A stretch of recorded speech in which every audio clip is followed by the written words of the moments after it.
Hello and welcome. I am Scrapperlock and this is City of Heroes. We are soloing the Stalker with Dark Phantom, who's level 24, and we're on Mercedes Sheldon's story arc. And as we go through this story arc today, instead of talking directly about COH, I'm going to do a little bit of ranting for the first time, real ranting, about some topics of just tabletop role-playing games and game groups. I was cleaning my two and a half bathrooms today. And when I do that, I like to listen to stuff. And I was listening to the Gaslight Mystery series on audiobook. The writer of that series passed away last year, and so there are no more of those books coming. And I just actually found out sometime after she passed away that there wasn't another book coming. When I went looking for this year's book, and kind of in tribute to her, I listened to all of them as audiobooks while I was driving and while I was cleaning the house and stuff. And I got through the last one some time ago, and I haven't really had anything to listen to when I'm, cleaning the bathrooms and stuff. And I'm bored, and I want something to listen to. So I started listening to Luke Hart live stream on the DM layer because he goes for over an hour, and it takes me over an hour to get all the bathrooms done. And so um, it's that's how I often used to listen to him in the past. That's when I often used to listen to him in the past. So I got it started, and I was listening to it on my iPad, iPad through my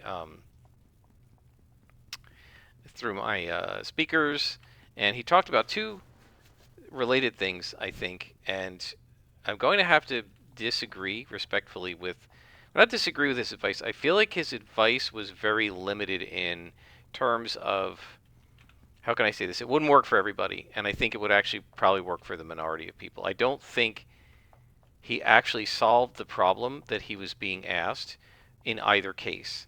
I'm not sure that I can solve the problem either, because these are actually very difficult problems to solve because they're about relationships among people. And so, I can't necessarily solve your problems with your friends, right? You have to do that yourself. I don't know you, I don't know your friends, and everybody's situation is going to be a little bit different. But I feel like Luke's response wasn't likely to be that helpful, and I want to see if I can kind of take a slightly different angle from it, maybe be a little more helpful, maybe not at all, I don't know. But I think his experience is very specific. He's an internet GM.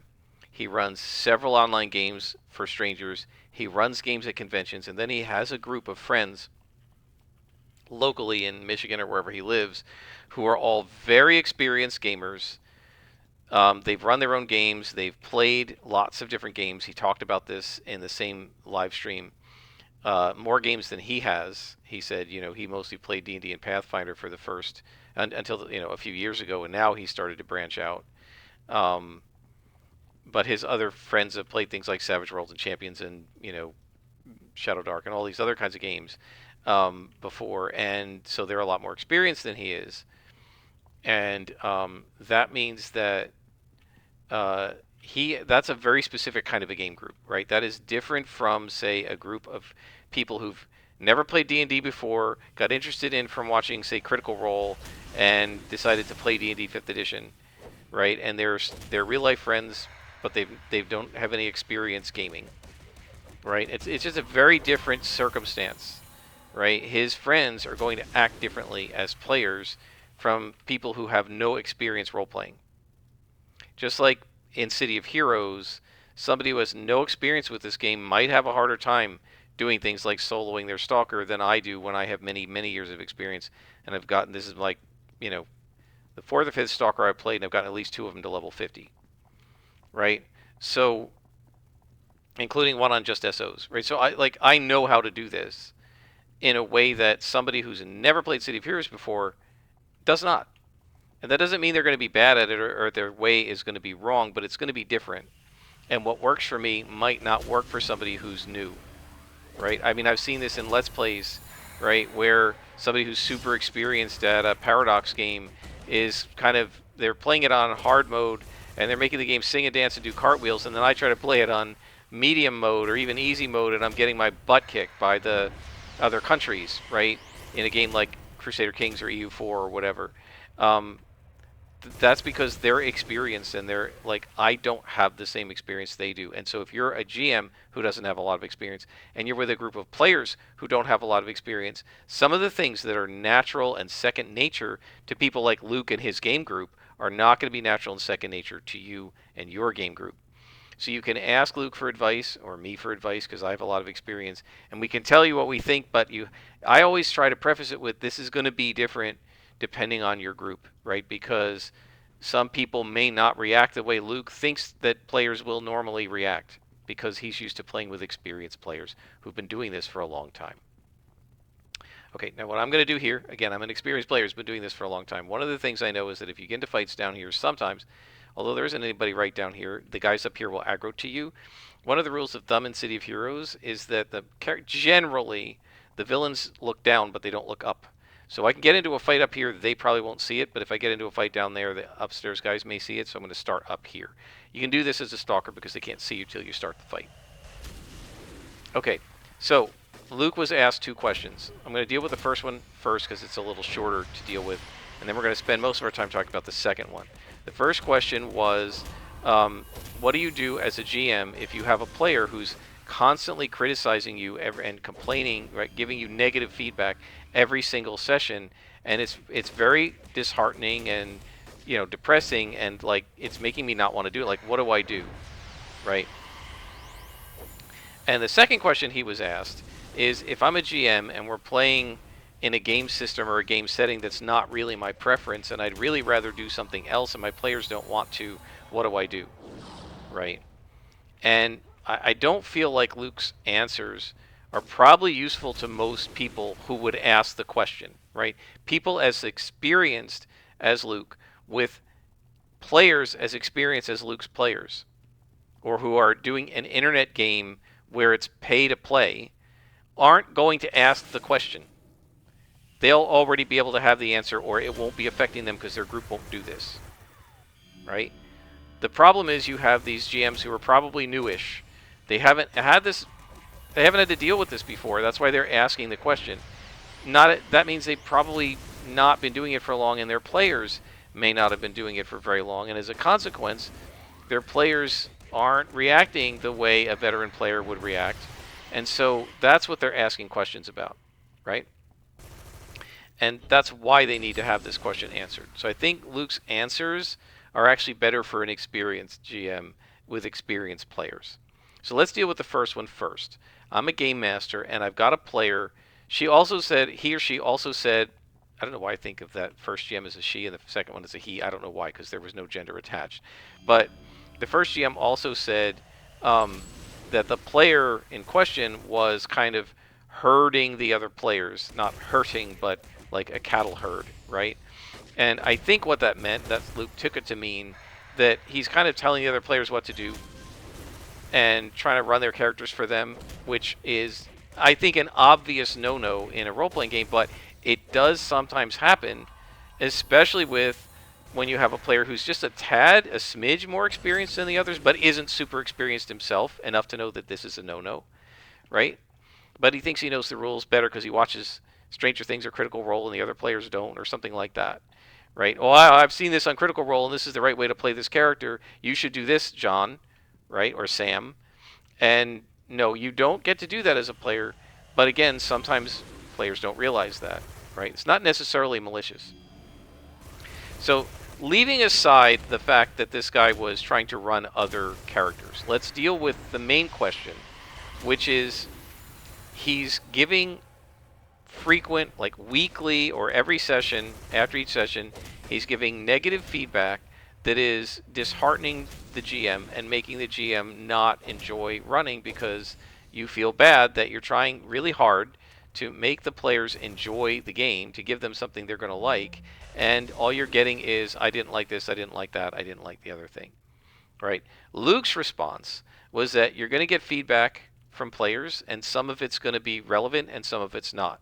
That you have to realize that each player is giving you feedback about what that individual player liked, which may not be what the rest of the group likes. This is actually very similar to when we get feedback as teachers, teaching evaluations and stuff, right? I actually had 2 sections of general biology this semester, and they were very different, right? I taught one on Mondays, Wednesdays, one on Tuesday, Thursday, both in the afternoon. There wasn't a lot of difference among the time. I taught the same class with the same lecture slides, with the same textbook, went at the same pace, covered the same topics. I'm the same teacher, gave the same examples, verbally,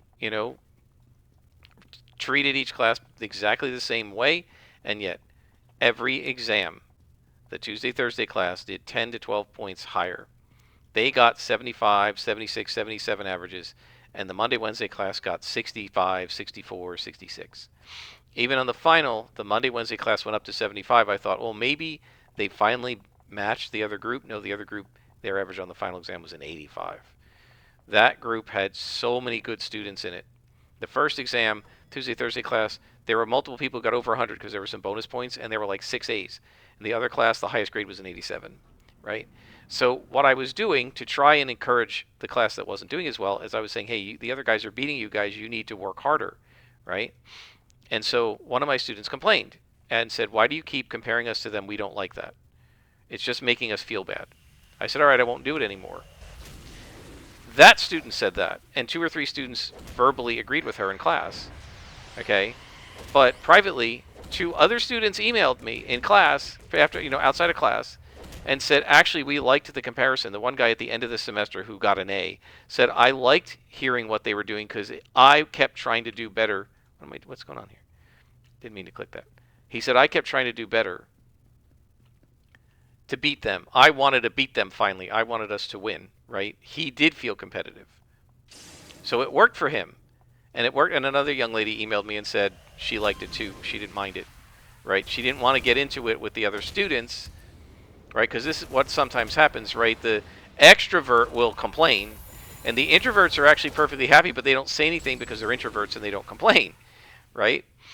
And so I don't know. They haven't unlocked my last semester course evaluations. I have no idea which students may have given evaluations, but he's right in the sense that sometimes what person A likes, person B doesn't, and vice versa. So the guy who's complaining and making complaints about whatever this GM is doing, the other players might not agree with that complaint. However, if the GM is feeling disheartened by the complaints, telling the GM you don't always have to listen to the complaints is really, it's not doing anything to help that GM, right? I did not have this happen in quite this way because I got positive feedback in general from my players. They liked the game that I was running, and they frequently told me they had a good time, including my best friend, who after several sessions, like, that was a really great session, that was a really great battle, I really like this, right? He did that all along. However, as you guys know if you've watched my channel, my best friend in my Rome-based D&D game made up a character who did not match the setting, and then complained that I wasn't bringing enough of his backstory and stuff into the setting, that he did not match, okay? Oh, I'm going to forget which elevator we came up on. Oh, wait, we got to go down. We got this area to do, so we came up on that elevator. There were a number of times when he complained that I wasn't doing enough digging into the character backstories. Now, he wanted me to dig into his, but he also felt I should dig into the other ones, too. He didn't just want me to do his character. He wanted me to dig into everybody's. Now, one of the players had explicitly told me, I don't really want you to dig into my backstory, right? The new girl. She just made up a backstory because she had to have one, but she didn't really care to explore it, and she actually didn't want to. And a couple of the other players, they were fine exploring their backstory, but they were actually very interested in the world lore and that sort of thing. And so they were happy to do whole adventures that were just about the world lore. But my best friend enough times complained about the fact that I wasn't bringing backstories into it and so on and so forth, that it was a little disheartening to me that I was working as hard as I was and he was complaining, right? Now, it wasn't like super bad problem. Like I said, he was very positive a lot of times too. But it can be extremely difficult as a GM when you know that when you have been working as hard as most GMs work, and what you're getting are, well, you didn't work hard enough. That can be very frustrating, right? And so Luke's solution, which is, well, you're going to get different types of feedback. Just evaluate the feedback, assess whether the feedback has merit or not, and listen to the things that have merit and don't listen to the things that don't. That's really hard to do as a GM, right? It's really hard to separate that out and um, and to be objective about which things you should listen to and which things you shouldn't, right? Sometimes what you can do is present it to the rest of the group and see what they think, right? I don't know why this keeps popping up. Stop it. Stop it.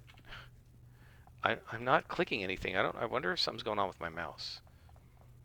It's an old mouse, so maybe I need a new one. So I don't really have a great solution for you, but I think that better than just don't internalize the quote unquote bad comments. Only listen to the useful ones. Like, it's very hard to judge.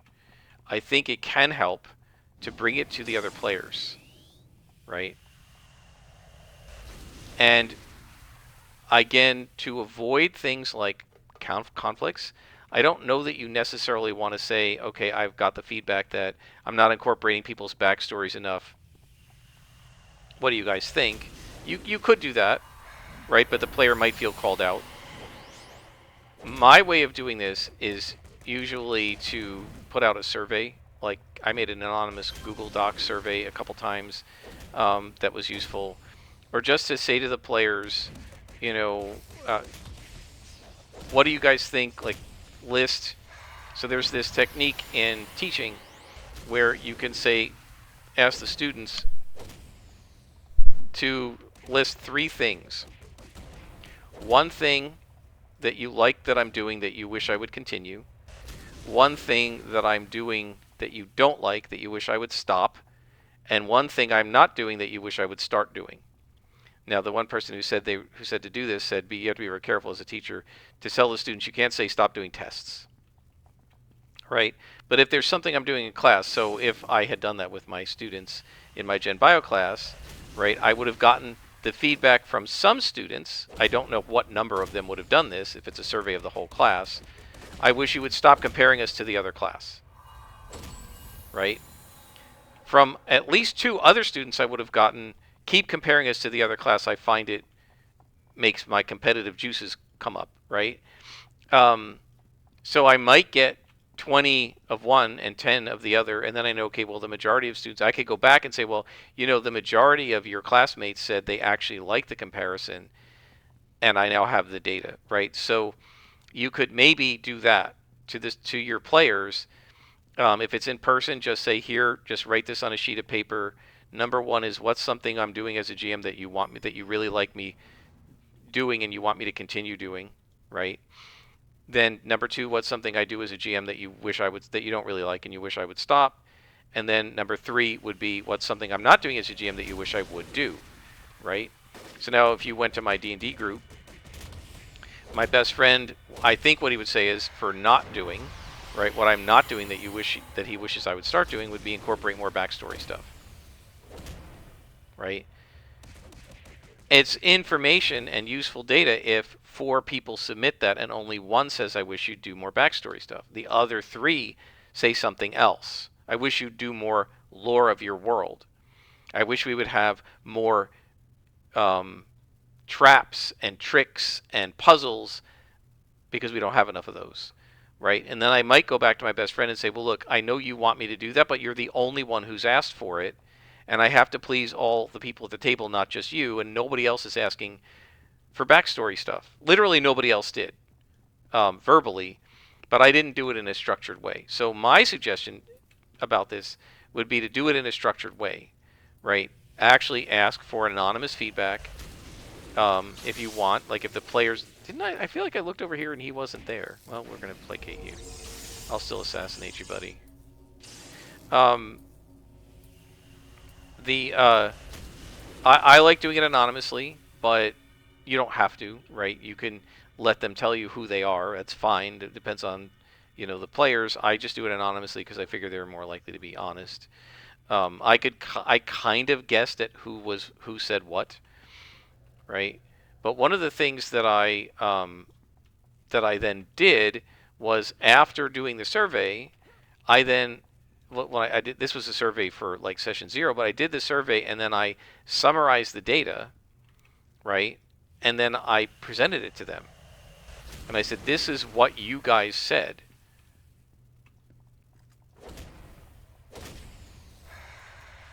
Right?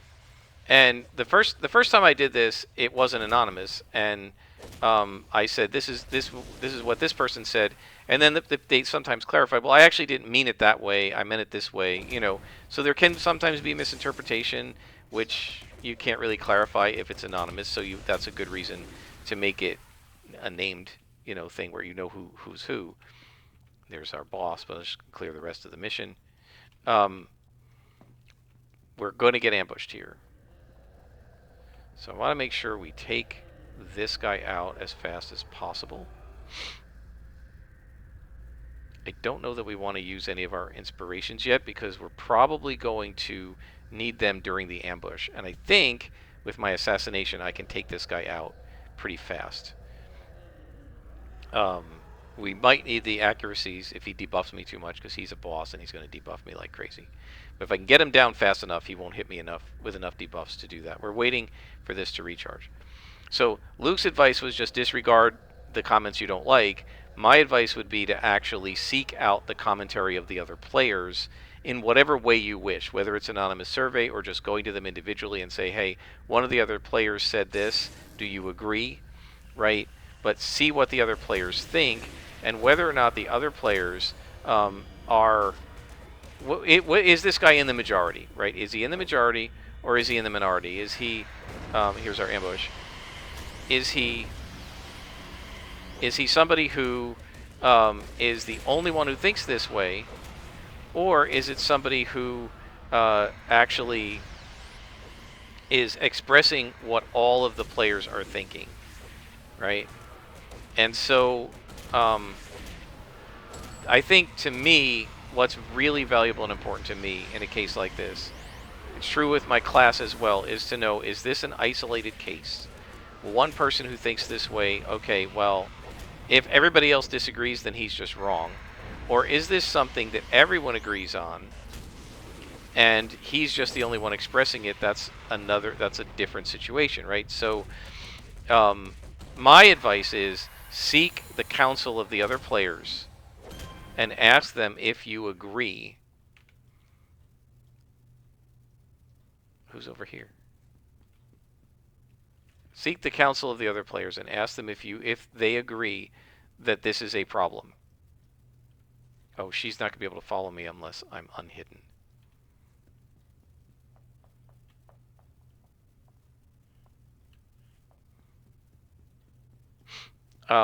So that's my solution. Seek the counsel of the other players. See if they agree. If they do, then you may have an issue that you need to address. If they don't, then you can... I'm much more willing to disregard the feedback of somebody who, especially, is being very negative and making me feel disheartened, if I know this is just his problem or her problem and everybody else doesn't mind. Right? So I think it's really important to seek the counsel of the other players. That would be my advice. See what they say. If they all agree, then you may need to change what you're doing. If they disagree, then maybe you can just ignore. They're going the wrong way.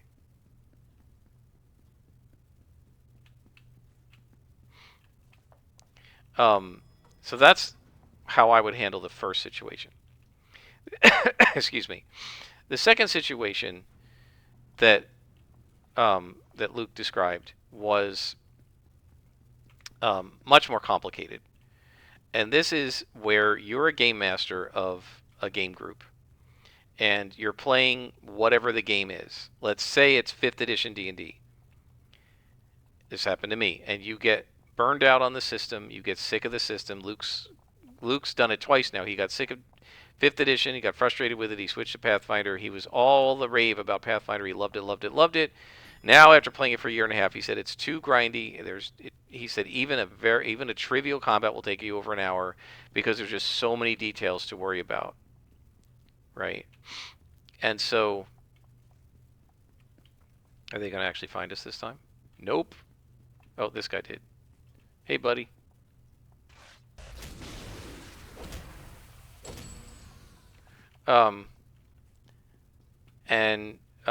So you're burned out on this type of game, whether it's the campaign world, you're playing in Eberron and you get sick of it. I'm sick of Eberron. I can't stand Warforged anymore. I just don't want to roleplay that anymore.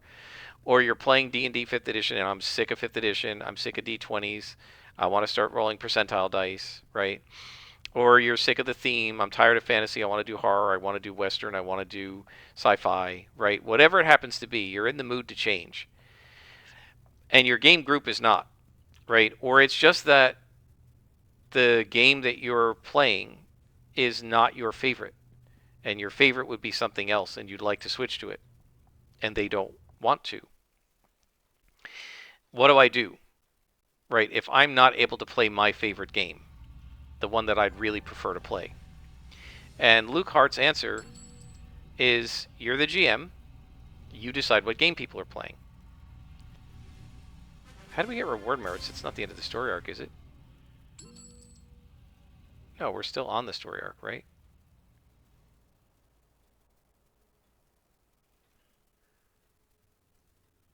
Is this a different story arc?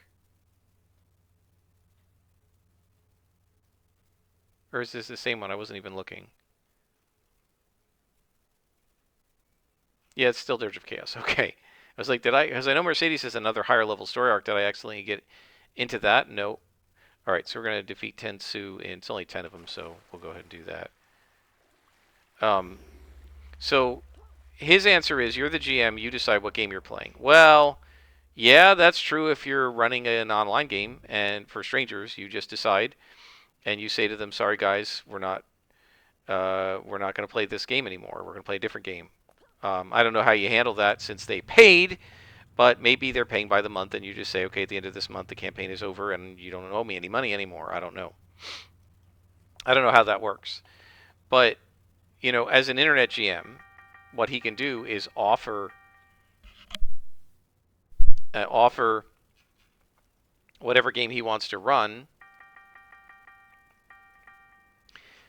And, we got some iron salvage. He can offer whatever game he wants to run. And whoever wants to play in that game will play in that game, right? And so he can play whatever game he wants, right? He's running a Shadow Dark game. He you know, just made a post on start.playing.games or whatever it is, and you know, he got 20 applicants or however many, I don't know, some large number. He said he gets way more applicants than he can take into the group, and then he has to sort of filter it out. I don't know what criteria he uses to filter it out. He has you make an application, and then he decides who he's going to accept into his group. And since he has far more people than he can take, he can be as stingy as he wants with the game setting. For his experienced group, he said he went to them and he told them, we've been playing Pathfinder for a year and a half, and I think I'm kind of burned out on it, guys. Would you mind switching games? And as I said, he's got an experienced group who's played a whole bunch of different games. And he said they immediately started saying, well, what about this? What about this? What about this? They're perfectly happy to switch games. That's his group. Other groups might not feel that way. My group explicitly was a group that gathered together for the purpose of playing Dungeons and Dragons. That was the purpose of our group.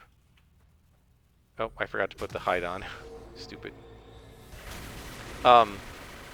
So when I decided I didn't want to play D&D anymore, right, that could potentially have been an issue. It turns out in the long run it wasn't, but it could potentially have been an issue because we were explicitly and purposely, I don't need to fight this guy, a Dungeons and Dragons group. Right? And so if the group got together to play D&D and you say, I don't want to run D&D anymore, that could be an issue because that's what they got together to do. Right? That was the whole purpose of the group. Okay, I hate these guys, but I should be able to one-shot this sorcerer if I don't miss. Got him. Right? So it may be, it's not that easy. He has a group that is perfectly happy to switch games. Not every GM does. Right? And so, yeah, it's not that simple. What game you play, like everything else in a role-playing game, what game you guys are going to play is a negotiation. Everything in a role-playing game is a negotiation. When you say to the GM, I would like to do this, the GM says, okay, what roll would you like to make, let's say? Well, can I make a persuade roll? Well, I think this sounds more like performance. Well, but it's really this. Okay, well, let's go ahead. I'll let you either make a persuade roll or a performance at a -2. All right, I'll do performance or a performance roll or persuade at -2. And you say, okay, that's fair. I'll make persuade at -2 because I have really good persuade. Right, and that's the one I want. That's the roll I want to make. Right, so you can do this with anything, and that includes the game system. You negotiate. Well, I would really like to play Call of Cthulhu. Yeah, but I don't like horror. Can we play something else? Right? It's a D100 game. Is there a different D100 game like Rollmaster that we could play in fantasy and it's still D100 the way you like, but it's in the fantasy setting that I like, right? There's a negotiation, right? The group that I'm with now, we're playing Deadlands. Deadlands was not my first choice. Savage Worlds was not actually my first choice. When we first switched to Savage Worlds, it was. I wanted to show them how to play. And we played Coffin Rock, and it took like 6 sessions or something. When that was over, we played some more. No, we had played some other D&D with a different game master. We played Coffin Rock. And then when we were done with that, nobody was really ready to GM. And I said, well, okay, I can take back over. I will not run D&D, but here are your options, right? Deadlands was one of them. And I love Deadlands, but it wasn't my first choice. My first choice was Call of Cthulhu. Okay? But nobody really wanted to play that because they didn't like the idea of being victims instead of heroes. One or two of the players was curious about it, but my best friend really didn't want to play in the 1920s. He really didn't want to play, and I said we could do modern, etc. Right? Later on, at one point I offered Delta Green, and when the one woman who's a mom of a small little girl found out that the characters can avoid going insane by dumping their dreck onto their loved ones, friends, coworkers, family, etc., and that what you do in Delta Green before you go insane, to prevent you from going insane too fast, what you do is you dump your dreck onto your friends, families, coworkers, etc., and you slowly destroy all of your relationships. And then once all of your relationships have been destroyed, then you start losing sanity and you go insane. And she hated that mechanic. She will not play Delta Green because she hates that mechanic. Now, what am I supposed to do? Say to her, too bad, I'm going to force you? What's going to happen? She's going to say, I don't want to play. And there goes our game group, right? I mean, we don't have that many of us that we can afford to have people quit like that. And as her friend, I'm not going to make her do something that I know she's going to hate, right? So I'd say, okay, well, let's do Call of Cthulhu instead. Well, my best friend goes, well, I don't want to play in the 1920s. It's not a time period that's interesting to me. All right, well, that's out. Delta Green is more modern. You can play modern Call of Cthulhu, right? Maybe he'd like to do that. But if my first choice is 1920s Call of Cthulhu, and my second choice is modern Delta Green, then even if we play modern Call of Cthulhu, we're already on my third choice in that game system, right? Delta Green wasn't there yet, so I offered Call of Cthulhu. They really weren't interested. My second choice was ETU, East Texas University, which is college student horror in Savage Worlds, right? And they all sounded interested. My best friend said that would be his first choice until he found out you can't have superpowers. There are no arcane backgrounds in ETU. Oh, he said, that sucks. I don't want to do that. He wants to be a superhero. He wants his character to be able to shoot energy beams out of his eyes or hands or what have you, right? And so it would not be, I guess, enjoyable to him to not have powers, because that's his favorite part of any role-playing game is spells or powers, right? So I don't happen to feel that way, but that's the way he feels. So he said no to ETU. Now, a couple other people like the idea of ETU and might have made it their first choice, but he said he really would be unhappy with it. So we didn't do it.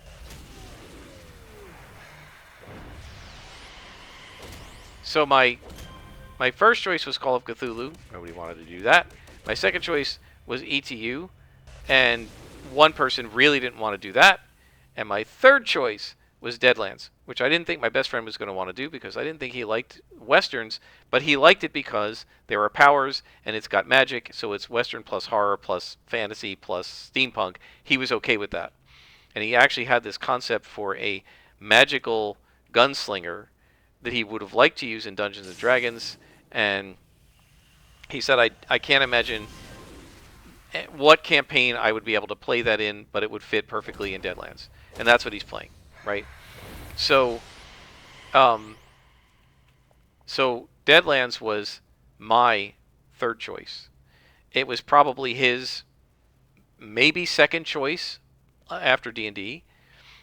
I think it was the second choice of the new girl who also preferred ETU because she had watched the ETU show and not the Deadlands show on the Wildcards show on the Saving Throw channel, and she had really liked the ETU show, right? So I don't think anybody was doing their first choice. I don't know about the other two players. I think they were okay with Deadlands. I think the new girl's best friend, who is the mom, also preferred ETU.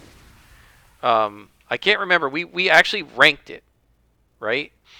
And I scored them. You know, giving you 1 point for your first choice, 2 points for your second choice, 3 points for your third choice, 4 points for your fourth choice. I made a spreadsheet. I did it for me too. I ranked them all, and Deadlands had the highest ranking, but it wasn't. I don't know if it was number one for anybody, right?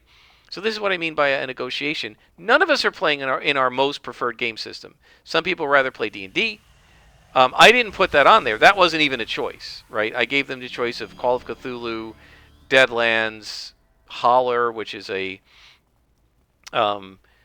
Appalachian horror in Savage Worlds. I gave them that kind of stuff. So I gave them a bunch of Swade choices, Savage Worlds, like Deadlands, ETU, Holler. I gave them Call of Cthulhu. And I can't remember what else. I might have given them Champions. And Deadlands came out the highest ranking overall for all of us combined. But I don't think it was anybody's first choice. And if I'd put D&D on there, D&D would have been the first choice of at least 2, if not 3 of the players. So we're playing most of our second or third or fourth choice. Nobody had any serious objections to Deadlands, right? We're playing the game that nobody minds playing. And some people might really like to play. But we're not playing anybody's first choice. It's not just me. Everybody had other first choices. You don't get to just impose on the group your first choice just because you're the GM. Right? And Luke Hart said things like, well, yeah, some players might not like it, but you just find new players. Well, it's not that easy. It's easy for him because he's a professional internet GM. He can find players wherever he wants. Right? It's easy for him because there is probably no game he could run that would make his players go, I don't want to play. But that's not true for the rest of us. Right? And some people said, well, what if you have a circle? What if you're a circle of close friends? He said, well, if you have good friends, they'll be willing to change, right? Change the game system. Well, that's not really the issue, because it's not about, well, will my friend be a good enough friend to me to sacrifice his own happiness for me? It's that I'm his friend. I don't want him to sacrifice his happiness. I don't want my best friend to be miserable in our game sessions. Why would I want that? Right? It's unfortunate that he and I don't want to play the same game with equal enthusiasm, but that's what happens sometimes when you're friends, and that's why it's a negotiation and why you have to compromise.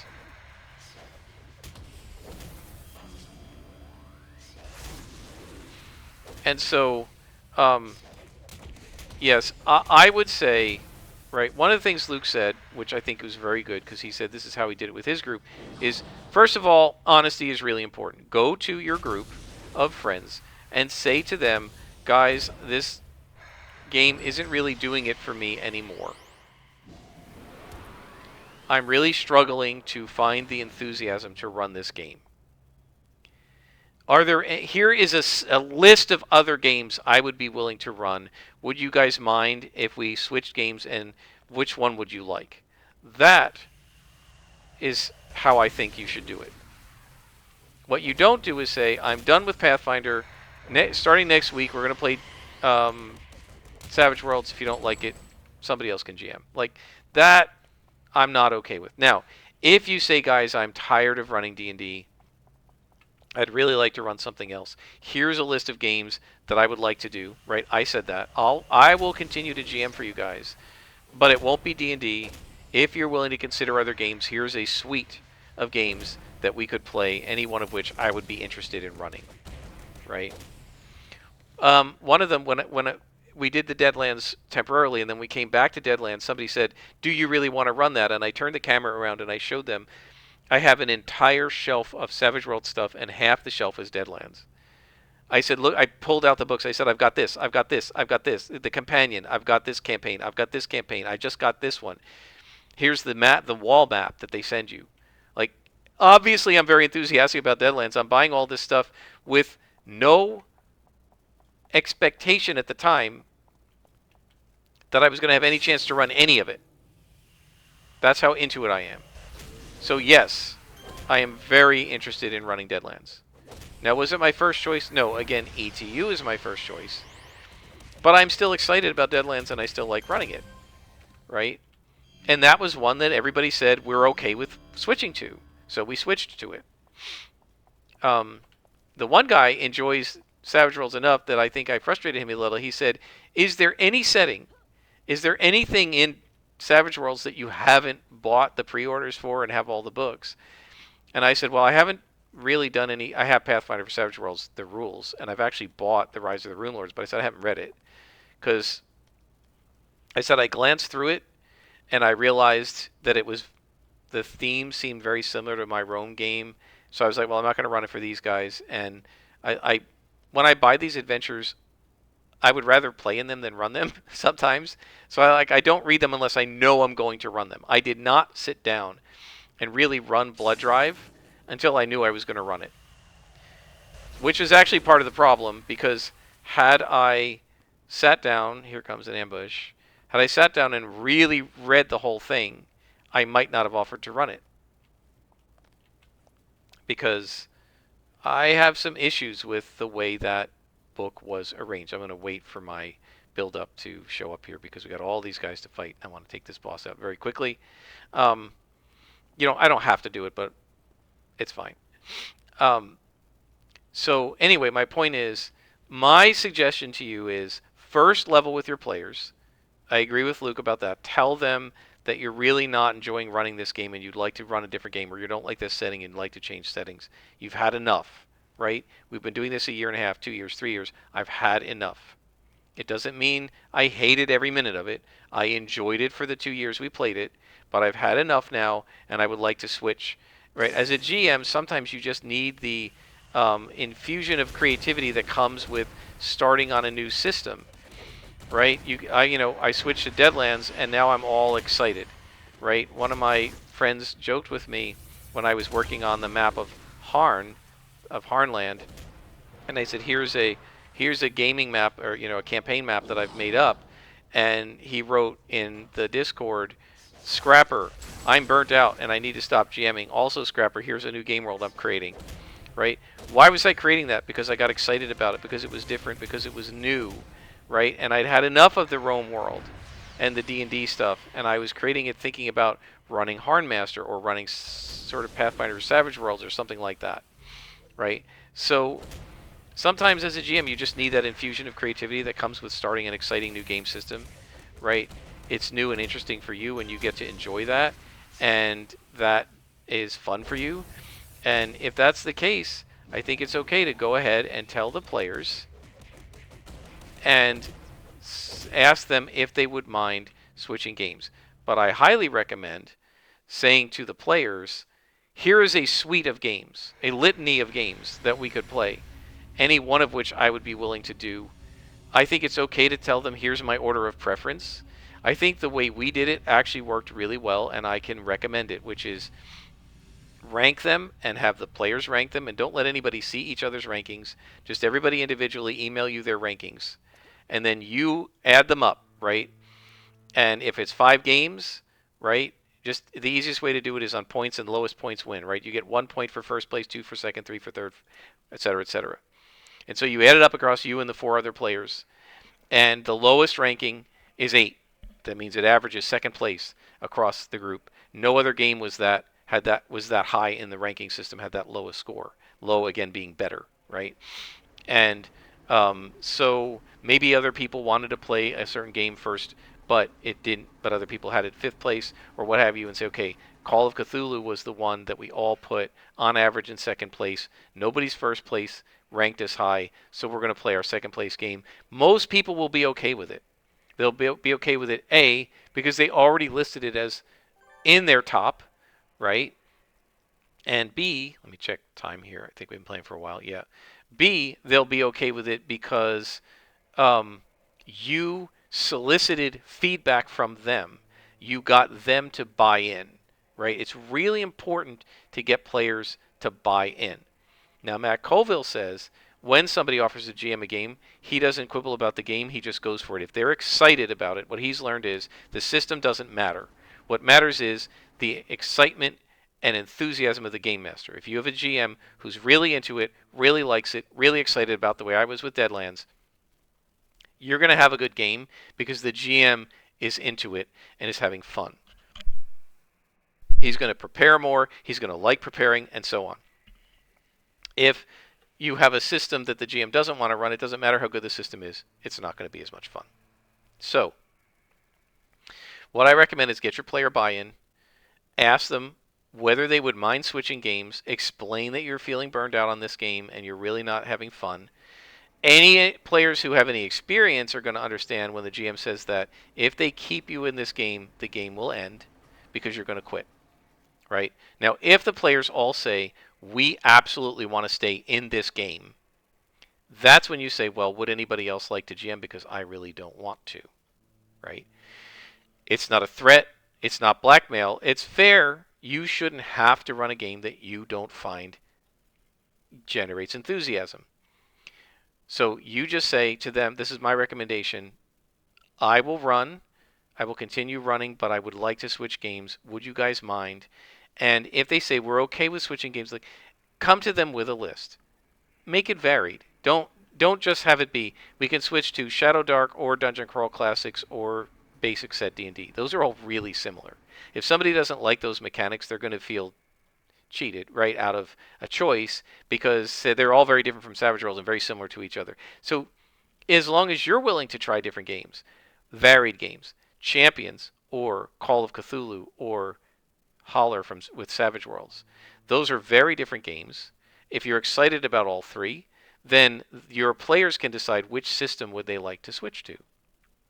Now, if you get answers all over the place, then it may have to be, well, we're going to play what our GM wants because we all want different things, right? But my guess is if you have a group of games that they can choose from that are significantly different, you're going to have gravitation toward a D100 system or toward horror or toward fantasy or toward science fiction or toward West Marches type game or something like that. And you will end up with some kind of a consensus that everybody can at least live with, even if it's not everybody's favorite. That's what happened with us for Deadlands, right? It's something everybody could live with. We have varying levels of enthusiasm for Deadlands as a setting, I think. No one hates it. Everyone at least likes it. It may not be anyone's absolute favorite setting, but we all like it enough to play in it for a couple years, right? And we don't have any problem with it, right? And that's probably the best you can hope for in most groups because everybody's got varied interests. So get buy-in from your players and seek their feedback be honest with them, and then collaborate with them on switching systems. Don't just spring it on them and say, guys, I don't want to run this anymore, so we're going to switch to, Dungeon Crawl Classics.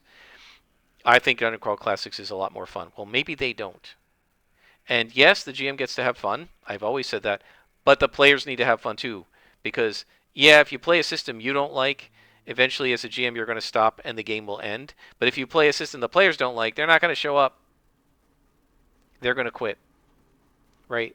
And if you're friends, you should be trying to find ways for you all to have fun together. And the best way to do that is to explore what systems you like, negotiate, and come up with a consensus. So just be honest with them and also give them some options. That's my recommendation. I hope that was useful, helpful, not too argumentative with what Luke said. Again, it's never my goal to get into a flame war with, especially somebody with an audience of tens of or hundreds of thousands. There's no point to me doing that. I don't think he gave bad advice. I think he gave advice that's very limited to the sorts of people who have experiences in game groups like his. And since I don't have a game group quite like his, and I don't have a situation quite like his, I listen to what he says and go, okay, that wouldn't be applicable to me. Here's what would be. So hopefully, if what he said is applicable to you, great. If what he said isn't, maybe my advice will give you some other ideas. Please leave comments about role-playing games and other stuff. And if you have any questions about this kind of stuff, tabletop role-playing games, any of that, and you want me to rant about it, leave comments, and I'll be happy to do that. I love to rant. Until next time, I'm Scrapperlock, and this has been Soloing the Stalker on City of Heroes.